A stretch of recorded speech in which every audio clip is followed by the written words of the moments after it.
Listen, have you ever woken up, maybe mid-20s, early 30s, and just thought, okay, I did the things, I got the degree, landed the job, so why does it feel so empty? Hmm. That gnawing feeling, that's the quarter-life crisis hitting hard, and honestly, for a lot of people, it feels like despair. It really does. So our mission today really is to see how we can flip that despair, turn it into intention, into purpose. And we're using a framework that, well, it literally saved lives in the most horrific circumstances imaginable. And it's such an urgent conversation to have right now. This feeling, it isn't just you. It's not isolated. What the data shows us is, frankly, overwhelming. Yeah. We're talking a massive 70% of millennials and Gen Z reporting this profound, deep sense of purposelessness. Just think about that. Yeah. Millions scrolling late at night wondering, is all this striving actually worth it? 70%, that scale is, wow. It means it's not just some personal failing, is it? It sounds more like a structural issue, an epidemic of meaninglessness. Exactly. And it's not just feelings. If this goes unaddressed, the research shows there are real risks. An unresolved quarter-life crisis. It actually doubles the risk of burnout, of clinical depression by age 30. Okay, that's serious. But here's the hope. Here's the lifeline we want to focus on. Studies on logotherapy, that's Viktor Frankl's meaning-focused approach, they reveal something powerful. People who manage to find and, crucially, articulate meaning bounce back something like 40% faster from major life setbacks. 40% faster. Okay, so let's unpack this. We're doing a deep dive today into Frankl's meaning theory, using it as a kind of custom toolkit to help you turn that internal question, what's the actual point, into a really solid, actionable, this is my why. So Frankl, having survived horrors most of us can't even comprehend, he managed to distill all that suffering down to one core idea, this wound that seems to be fueling our current crisis. What did he actually call it? He called it the existential vacuum. It's this soul-crushing feeling, utter meaninglessness, like you're just drifting, no compass in your own life. Because he knew suffering. He understood something vital. What humanity truly struggles with isn't really finding happiness per se. It's finding a reason to keep going. A reason to accept the suffering that, let's face it, is part of being alive. And his central idea, really revolutionary at the time, is that meaning isn't just out there waiting for you. It's not handed down. It's something you actively create. That act of creation, that feels key. So how do we start? How do we create it? What are Frankl's famous pillars of meaning? I think there are 3. Sometimes people say 4. Right. Depends how you group them. But let's break it down. If we look at the bigger picture, meaning is sort of discovered or created in specific areas of life. The first pillar is meaning through creative work or deeds. Okay. And crucially, Frankl wasn't just talking about finding that one perfect dream job. Yeah. Not at all. He meant any act that contributes something. Raising a family, yeah, but also solving a tricky spreadsheet or building that side project you care about. So it's broader than just career? Much broader. He actually argued, and I'm paraphrasing slightly, what man actually needs is not a tensionless state, but rather the striving and struggling for some goal worthy of him. And, research backs this up. Studies in humanistic psychology show this kind of striving boosts resilience by about 35%. Okay, focusing on contribution over just, say, success metrics. That sounds really appealing. But let's be real for a second. In the 2020s, if I stop chasing external things like salary bumps just to focus purely on contribution, won't I risk getting fired or, falling behind? How do you balance that tension? Well, that tension is the test, in a way. Meaning is found in your approach to that very struggle. And the second pillar actually helps here, meaning through experiencing. Experiencing, like what? It's about finding fulfillment through things like love, deep connection, or even just appreciating beauty, like truly noticing a sunset or being fully present with a friend over coffee. It's a conscious choice to savor, to connect. Okay, that makes sense. And the third pillar, that's the one he's most famous for, isn't it? The one about hardship. Absolutely. The third is probably his most powerful insight, meaning through attitude and suffering. When life strips everything else away, your job, your health, your freedom, the one thing left, the only thing, is your internal choice, your response. Right. He realized, and this is profound, everything can be taken from a man but one thing, the last of the human freedoms, to choose one's attitude in any given set of circumstances. That choice, that attitude anchor, that's your final fortress. That feeling of internal control. Wow, that seems incredibly important, especially when everything outside feels so chaotic, like it does for many people now. And you mentioned a fourth element sometimes. Yes, the fourth is often woven through the others, but Frankl called it self-transcendence. It's about rising above just focusing on yourself, which, let's be honest, the quarter-life crisis can make you do intensely and connecting with something bigger, Bigger like. like a community, a cause you believe in, maybe spirituality for some. It's about getting outside your own head. And interestingly, neuroimaging studies, some out of Vienna actually, show that when people practice these principles, it activates the brain's reward centers, dopamine, serotonin. Wait, hang on. So complex brain scans basically just confirm that when we stop obsessing about ourselves and focus on contributing, on connecting, Mhm. our brains literally reward us for it. That's a huge physiological win for just looking outward. It is. Meaning is found outside the self. Frankl summed it up beautifully. The more one forgets himself by giving himself to a cause to serve or another person to love, the more human he is. It's about how you show up day in, day out. Okay, so Frankl laid this incredible groundwork, 80 years ago? But the quarter-life crisis people face today, it feels different somehow, almost amplified by technology maybe. What happens when you pour that timeless wisdom into our modern, high-pressure world? You get a perfect storm. Honestly, the speed of tech changes, the constant social media comparison game, the instability of the gig economy, it's all created these very specific modern twists on that existential vacuum. I've identified about 7 key manifestations we see again and again. 7. Okay, let's run through them, because I think recognizing the specific trigger is often the first step to actually dealing with it, right? What's number 1? Number 1, I call it the endless hustle without heart. You know this one. You're chasing those cultural success metrics, the likes, the followers, the salary benchmarks, but your soul isn't in it. It leads straight to burnout.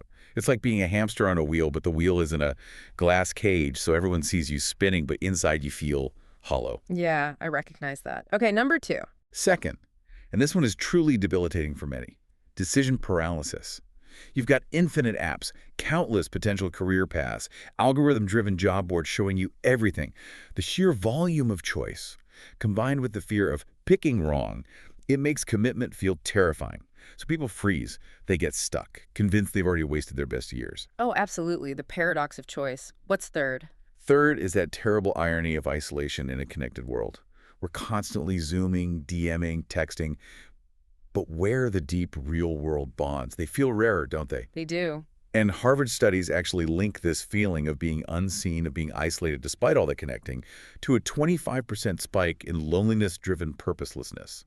That's the hidden cost of digital replacing genuine connection. Wow, okay, and that's compounded by number 4, I imagine. Yes. Number 4, burnout from performative positivity.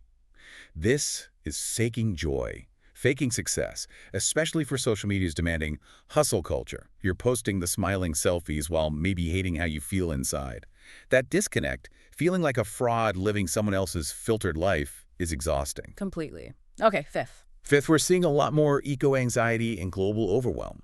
With constant news cycles about climate change, global conflicts, Yeah. young people understandably feel, why should I bother building a stable life, planning for the future, when the world feels like it might be ending? It can lead to this kind of activism fatigue too, because without a personal anchor, it's hard to sustain that energy. That sense of why bother. Yeah. 6th. Sixth is financial instability, masking deeper voids. You're maybe forced into side hustles just to pay the bills, keep up with inflation. But it's easy to mistake the need for more cash with the deeper need for more meaning.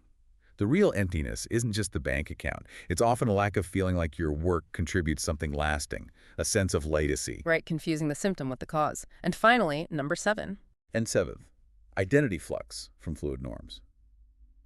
Look, freedom is vital. Freedom from rigid boxes is great. But sometimes freedom without a framework, without clear paths, can leave you feeling adrift, constantly asking, who am I really? Without these old labels, without a defined track. This kind of identity chaos just screams for the intentional, purposeful tools Frankl offers, now more than ever. It's incredible, though, that you mentioned logotherapy trials showing something like 65% improvement in clarity about purpose after people actually practice these methods. So this isn't just interesting theory. These are genuinely actionable strategies. Let's get into the toolkit. 5 practical methods, right? Exactly. Let's start with method 1, the de-reflection dodge. Okay, so the quarter-life crisis, it thrives on self-obsession, on rumination, going over and over your worries. Yeah, the spiral. The spiral. De-reflection is about consciously shifting your focus outward. And cognitive behavioral studies back this up. Just changing the target of your attention can lower that rumination by about 30%. Okay, but how do you actually do that? When you're mid-spiral, how do you dodge the self-focus? Well, it's about intentional action, small action. So you notice the loop, starting that internal monologue of worry. You pause, just acknowledge it. There's the spiral. And then instantly, you redirect that energy. Pick a small act of service. Like what? Call a friend you know is having a hard time. Send a quick, thoughtful email to a mentor thanking them. Clean up a common area. Yeah. Anything that takes the focus off me and puts it onto impact or others. You can even use an internal phrase like, not about me right now, about impact. It physically pulls your focus outward. Okay, I like that. Not about me, about impact. Method 2 sounds interesting. Paradoxical intention play. Intentionally inviting fear. That sounds counterintuitive. Break that down for us. How does someone actually use that? It sounds wild, but it's brilliant because it takes the pressure off. The idea is to embrace the worst-case scenario, almost humorously, to disarm its power over you. It works wonders for breaking anxiety cycles. Trials show around a 50% reduction in symptoms sometimes. Okay, how? Step by step. Right. First, identify the specific dread. Let's say it's, I'll never find meaningful work. I'll be stuck forever. Yep, common one. Then, you paradoxically, almost playfully, invite the opposite of what you truly want. You say to yourself, maybe even out loud, okay, universe, bring on the most boring, soul-crushing job imaginable. I'm going to become the world champion of meaningless tasks, king of the beige cubicle. Haha, so you lean into the absurdity of it. Exactly. You exaggerate it. Visualize that extreme, maybe for just 5 minutes. Let yourself see how ridiculous it is, maybe even chuckle at it. And then, this is key, you immediately follow it up with a small, positive, concrete action. Like, list 3 things, however small, that went well today. Or 3 things you're grateful for. The humor deflates the fear, and the action grounds you back in reality. It shatters the dread's power. Okay, paradoxical intention. Got it. Next up, method 3, the attitude anchor. Now, this sounds a bit like just think positive. How is it different from telling yourself to just, be happier when things are genuinely tough? Oh, it's fundamentally different. Because it respects the reality of the suffering. Frankl wasn't about toxic positivity at all. He wasn't asking you to pretend things are great when they're not. He was asking you to choose your response to the difficulty. Okay. So you face the pain squarely. You admit, okay, this situation, this job loss, this breakup, this creative block, this really hurts. You don't deny the pain, but then immediately you ask the crucial question. Given this reality, what attitude, what growth, what response can I choose here? Right. It's about agency within the pain. Precisely. So if you got laid off, you don't say, this is wonderful, that's denial. You might say, this loss is painful and it teaches me resilience. I choose to see this as a chance to pivot my skills towards something I care about more, like that community project. You anchor yourself to the fact that your internal response, your attitude, is still under your control, even when external events aren't. That feels much more empowering. Okay, method 4 is the love lens focus. This sounds like it taps into that experiencing pillar you mentioned earlier. Yeah. It does, exactly. Meaning is so often found in connection, in relationship. And the neuroscience confirms this. Focusing on positive relationships releases chemicals like dopamine and oxytocin, which feels good, and builds resilience. So how do you apply this practically, especially if you're feeling isolated? Keep it simple. List maybe 3 people, pets, or even places or things you genuinely cherish. Feel that appreciation. Then pick one person from that list and reach out meaningfully. Don't just send a text emoji. Right. Call them. Arrange a quick coffee. Send a specific note about why you value them. And when you connect, be fully present. Put the phone away. Savor that moment of connection. Afterwards, take just 30 seconds to reflect, how did that interaction add meaning or depth to my day? It trains your brain to seek and value connection. Love lens focus. I like that. Okay, finally, the big one. Method 5, the purpose-finding exercise. This sounds like the core process for mapping out that unique why. This is where you get systematic. It takes a bit more focused effort, but it's powerful. Step 1. Carve out 20 quiet minutes. No distractions. Ask yourself honestly, what activities, what subjects, what kinds of problems make time just disappear? When do I lose track of my phone? Flow states. Exactly. Identify those flow states. Step 2, go deeper. For each activity, ask, how does this potentially serve others or my community or contribute something beyond just my own enjoyment? And affirm to yourself, this isn't just a hobby. This could be part of my contribution. Frame it differently. Okay. Step 3, now bring in the suffering angle. Ask, Yeah. In the really tough times I've faced in my life, which of these activities, values, or ways of being has helped sustain me? What kept me going? Connecting purpose to resilience. Yes. Yeah. Step 4. Synthesize your answers from those steps. Try to distill them into maybe 3 to 5 concise meaning signatures. These are like your core themes. Examples might be creativity through visual art, or problem solving for community benefit, or mentoring and sharing knowledge, or lifelong learning and exploration. Your personal meaning ingredients. That's a great way to put it. And step 5, this is crucial. Integrate it. Don't just leave it on paper. Every day, intentionally schedule one small action that aligns with one of your meaning signatures. And as you do it, affirm internally, my purpose unfolds here, in this small daily choice.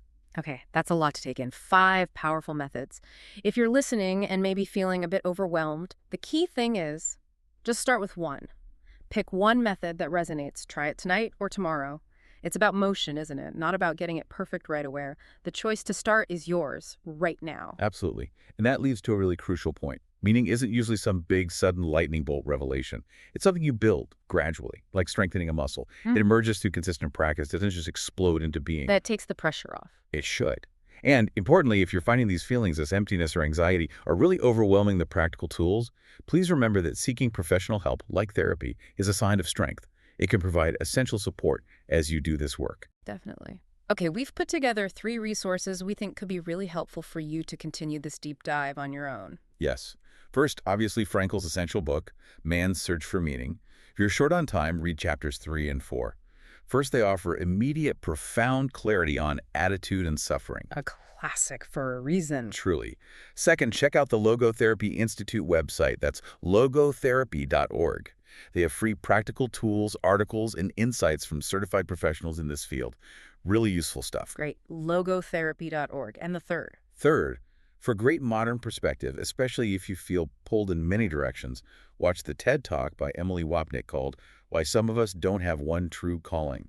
It's fantastic for anyone who identifies as a multi-potentialite and feels paralyzed by having too many interests, which can be its own kind of quarter-life crisis trigger. Excellent recommendations. So we want to leave you with one final, powerful challenge, a core Frankl insight to really sit with tonight, maybe tomorrow. Live as if you were living for the second time and had acted as wrongly the first time as you are about to act now. Oof. That one really makes you think, doesn't it? It just pushes you to choose meaning, to make the purposeful choice today, right now, not putting it off until tomorrow. Use these tools, start small, and you really can begin to transform that quarter-life confusion into what might be your greatest, most meaningful breakthrough yet.